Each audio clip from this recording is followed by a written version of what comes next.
Bismillahirrahmanirrahim. Assalamualaikum warahmatullahi wabarakatuh. Innal hamdalillah nahmaduhu wa nastaghfiruhu wa na'udzubillahi min syururi anfusina wa min sayyiati a'malina. May yahdihillahu fala mudhillalah wa may yudhlilhu fala hadiyalah. Asyhadu an la ilaha illallah wahdahu la syarikalah wa asyhadu anna Muhammadan abduhu wa rasuluh. Rabbi shrah li sadri wa yassir li amri wahlul 'uqdatam min lisani yafqahu qawli. Amin. Alhamdulillahirabbil alamin. Ayah bunda yang hebat, sahabat Villa yang dirahmati Allah dimanapun berada, Masya Allah, hari ini kita bisa berjumpa kembali dalam channel di bawah ini. Hari ini kita mau berbincang tentang anak adalah investasi akhirat bagi kedua orang tuanya. Mengapa saya mengatakan demikian? Saya jadi ingat sebuah hadis Rasulullah Shallallahu Alaihi Wasallam, bahwasanya di situ menyebutkan ada 3 amalan yang itu nanti pahalanya tidak akan terputus ya. Di saat amalan-amalan yang lain itu sudah terputus saat meninggal. Jadi pahala setiap orang itu akan terputus saat meninggal kecuali 3 amalan. Ada 3 amalan yang pahalanya itu tidak akan terputus meskipun orangnya sudah meninggal ya. Jadi yang pertama adalah sedekah jariyah, yang kedua ilmu yang bermanfaat, dan yang ketiga anak solih yang mendoakan kedua orang tuanya.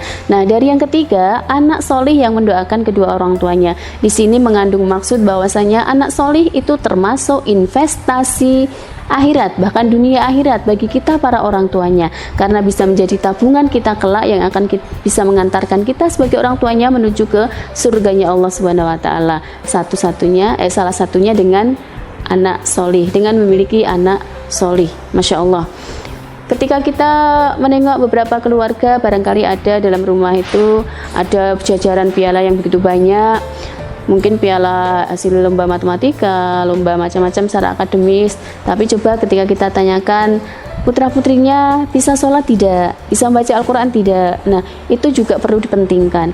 Jadi meskipun akademis juga hebat, tapi juga lebih dari itu ketika anak-anak kita juga mampu bisa menghafal Al-Quran, bisa membaca Al-Quran, bisa menerapkan adab-adab Islami, itu justru investasi penting untuk kita. Itulah anak-anak yang solih dan solihah yang akan bisa menjadi investasi kita, tabungan kita kelak di yaumil qiyamah. Allahumma amin. Ada beberapa cara, beberapa giat yang bisa dilakukan supaya anak-anak kita menjadi anak-anak yang jadi tabungan bagi kita para orang tuanya. Di antaranya dengan cara mendidik anak sejak dalam kandungan. Masya Allah, Islam itu begitu indah, Islam begitu memberikan kesejukan bagi kita. Bahkan ketika kita hamil dan anak kita masih dalam kandungan pun kita sudah diminta untuk mendidik anak kita. Terlebih saat usia kandungan kita 4 bulan, saat ditiupkan ruh ke dalamnya, justru disitulah mulai kita tanamkan amalan-amalan Islami, kebaikan-kebaikan pada diri anak kita lewat barangkali membacakan ayat Al-Quran, dengan mendengarkan ceramah-ceramah, mendengarkan tilawah-tilawah. Ini bagian dari mulai mendidik anak kita sejak dalam kandungan. Masya Allah, banyak anak yang ketika masih usia balita tapi sudah hafal Al-Quran, ternyata sejak kandungan itu sudah sering didengarkan ayat-ayat Al-Quran. Itu yang pertama.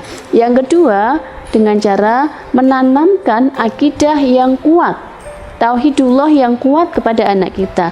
Ini dicontohkan oleh Luqmanul Hakim ya, ayahanda Luqmanul Hakim, yang sampai Allah mengabadikan di sebuah surat ya, namanya surat Luqman. Di situ ada ayat yang Allah sendiri berfirman saat ayah Luqman mengatakan kepada anandanya, "Ya bunaya la tusyrik billah."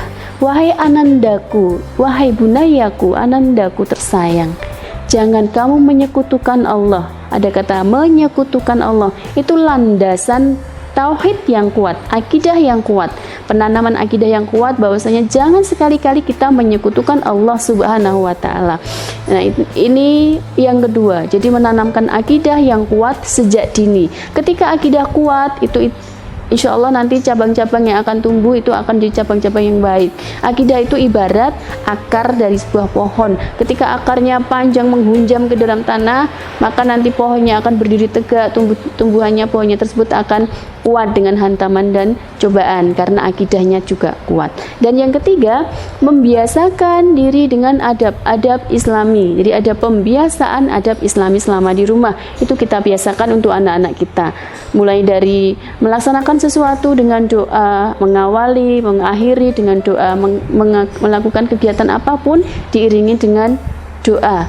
Adab-adab atau etika dalam berbicara, berkomunikasi, etika dalam makan, etika ke kamar mandi, etika dengan orang tua, bahkan sayang kepada binatang itu mulai kita biasakan sejak dini. Jadi ada pembiasaan Islami kepada anak kita mulai dari sejak dini. Ini sedikit cara atau langkah untuk mengupayakan biar anak kita itu betul-betul jadi anak yang soleh, sehingga menjadi anak yang qurrata a'yun, anak yang menjadi tabungan kita hingga yaumil kiamah besok. Sehingga kita pun sering mengatakan, sering dalam doa kita setiap hari, yang sering juga dilantunkan oleh Nabi Ibrahim, ya, Robbi habli minas sholihin, Robbi habli minas sholihin. Juga ada doa Robbana hablana min azwajina wa dzurriyyatina qurrata a'yun waj'alna lil muttaqina imama.